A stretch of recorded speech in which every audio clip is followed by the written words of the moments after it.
ఉమ్మడి నల్గొండ జిల్లా అభివృద్ధిపై మంత్రి కోమటిరెడ్డి వెంకటరెడ్డి హరీష్ రావు మధ్య మాటల యుద్ధం కొనసాగింది.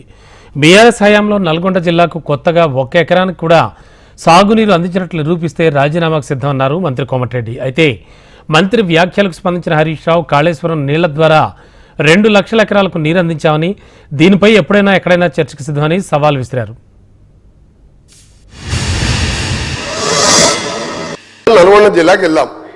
ఇక్కడికి వెళ్ళి అర్జెంట్ చేసిన తర్వాత అందరం కలిసి బస్సులో మొత్తం నల్గొండ జిల్లా అందరం తిరుగుతాం సార్. నల్గొండ జిల్లాలో ఒక్క కొత్త ఎకరానికి ఆయకట్టు 10 ఏళ్లలో ఇచ్చినట్టు రుజువు చేస్తే నేను ఇక్కడి నుంచి రాజీనామా చేసి రాజకీయాలు బంద్ చేసుకొని, అంటే నల్గొండ జిల్లా కూడా తెలంగాణలోనే ఉంది. మా నల్గొండ జిల్లాకు అన్యాయం అయిందన్నారు. నేను నీటిపారుదల శాఖ మంత్రిగా పనిచేసిన. సభ అయిపోయినాక నేను ఆయన ఇద్దరం కలిసి సీదా పోదాం, ఏడికి పోదాం, తుంగతుర్తికి పోదాం, సూర్యాపేట పోదాం, కోదాడ పోదాం.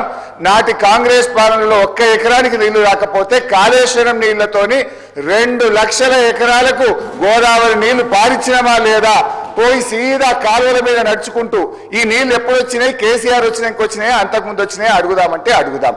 మూడోది, నల్లగొండకి ఏం చేయలేదని మాట్లాడడం కూడా కరెక్ట్ కాదు. నల్లగొండలో 3 మెడికల్ కాలేజీలు పెట్టింది కేసీఆర్ గారు.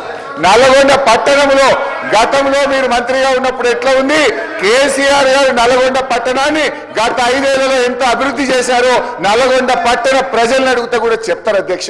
యాదాద్రి పవర్ ప్లాంట్ ఇచ్చిన అధ్యక్ష. ఇలా నల్లగొండను అన్ని రకాలుగా ఆ జిల్లాను సమగ్రంగా అభివృద్ధి చేసింది బీఆర్ఎస్ పార్టీ.